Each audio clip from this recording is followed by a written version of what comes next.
தலைவர் பிரபாகரனின் அதிர்வின் பின்னணி. இன்று முதல் அதிகரிக்கிறது மின்கட்டணம், அங்கீகாரம் வழங்கிய ஆணைக்குழு.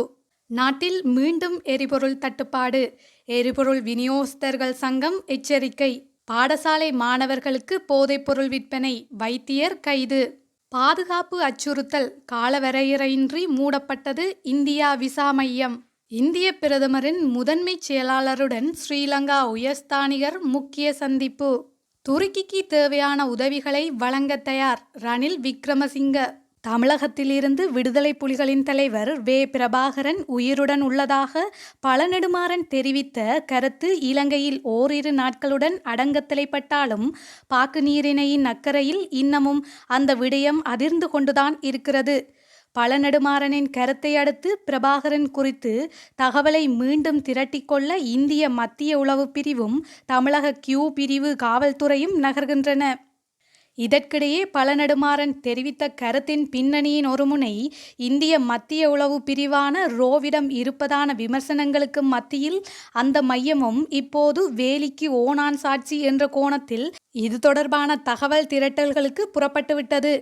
தமிழக காவல்துறையின் உளவு பிரிவை பொறுத்தவரை இதற்கான விசாரணைகளில் இறங்கியுள்ளது. இதன் அடிப்படையில் பிரபாகரனின் மரணத்தை உறுதிப்படுத்தியதாக ஏற்கனவே திரட்டப்பட்ட ஆவணங்கள் அனைத்தும் மீண்டும் கிளறப்பட்டு வருகின்றன. அதேபோல பழநெடுமாறன் மற்றும் அவரது ஆதரவாளர்களிடம் விசாரணைகள் நடத்த முடிவு செய்யப்பட்டுள்ளதுடன் அவர்களின் நடமாட்டம் கண்காணிப்பு வலயத்திற்குள்ளும் கொண்டுவரப்பட்டுள்ளதாக தமிழக கியூ பிரிவு காவல்துறை வட்டாரங்கள் தெரிவிக்கின்றன.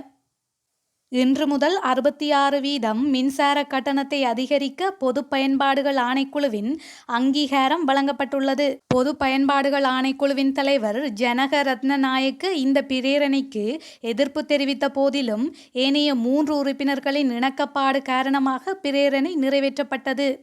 இலங்கை மின்சார சபைக்கு 287 பில்லியன் ரூபாய் மேலதிக வருமானத்தை ஈட்டும் வகையில் 66% மின்சார கட்டணத்தை அதிகரிப்பதற்கான அமைச்சரவை அங்கீகாரம் வழங்குவதற்கான பிரேரணை ஜனவரி 2 பொது பயன்பாடுகள் ஆணைக்குழுவிற்கு அனுப்பி வைக்கப்பட்டுள்ளது.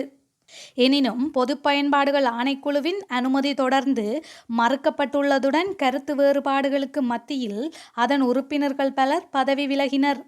இந்நிலையில் இன்று முதல் 66% மின்சார கட்டணத்தை அதிகரிக்க பொது பயன்பாடுகள் ஆணைக்குழு அங்கீகாரம் வழங்கியுள்ளது.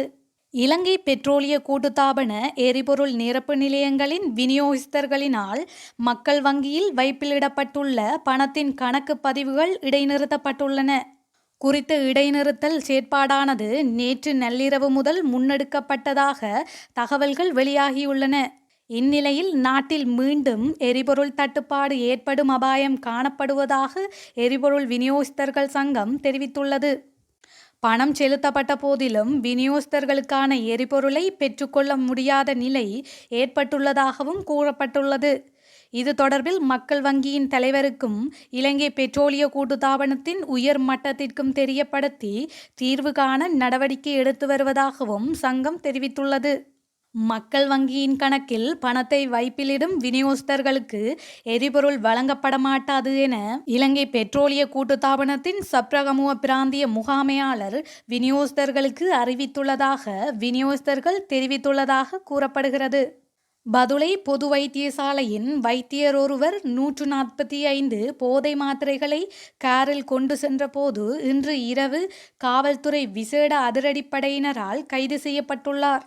பாடசாலை மாணவர்களையும் இளைஞர்களையும் இலக்கு வைத்து இவற்றை விற்பனை செய்ய அவர் முயற்சித்தார் என குற்றஞ்சாட்டப்பட்டுள்ளது. பாடசாலை மாணவர்கள் மற்றும் இளைஞர்களை இலக்கு வைத்து போதை மாத்திரைகளை விற்பனை செய்யப்படுவதாக நீண்ட நாட்களாக கிடைத்த தகவலின் அடிப்படையில் விசாரணைகளை மேற்கொண்ட நிலையிலேயே இவர் கைது செய்யப்பட்டுள்ளார்.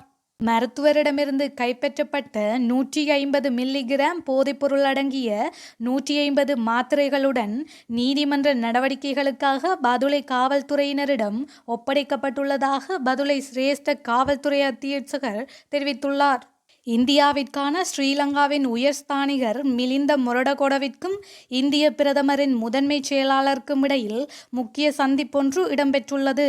ஸ்ரீலங்காவின் அதிபர் இந்தியாவிற்கு விஜயம் மேற்கொள்ள உள்ளமையை தொடர்பிலேயே ஸ்ரீலங்காவின் உயர்ஸ்தானிகர் மிலிந்த மொரகொட இந்திய பிரதமரின் முதன்மைச் செயலாளர் பிரமோத்குமார் மிஸ்ராவை சந்தித்துள்ளார். எனினும் ஸ்ரீலங்கா அதிபரின் உத்தியோகபூர்வ இந்திய பயணம் தொடர்பான திகதி இன்னும் அறிவிக்கப்படவில்லை. இது தொடர்பான சந்திப்பு புதுடில்லியில் இடம்பெற்றுள்ளது. இந்நிலையில் இந்திய பிரதமரின் முதன்மைச் செயலாளருடனான சந்திப்பின் போது இரண்டு நாடுகளுக்கும் இடையிலான இருதரப்பு உறவுகள் தொடர்பில் பல்வேறு விடயங்கள் கலந்துரையாடப்பட்டதாக தெரிவிக்கப்படுகிறது.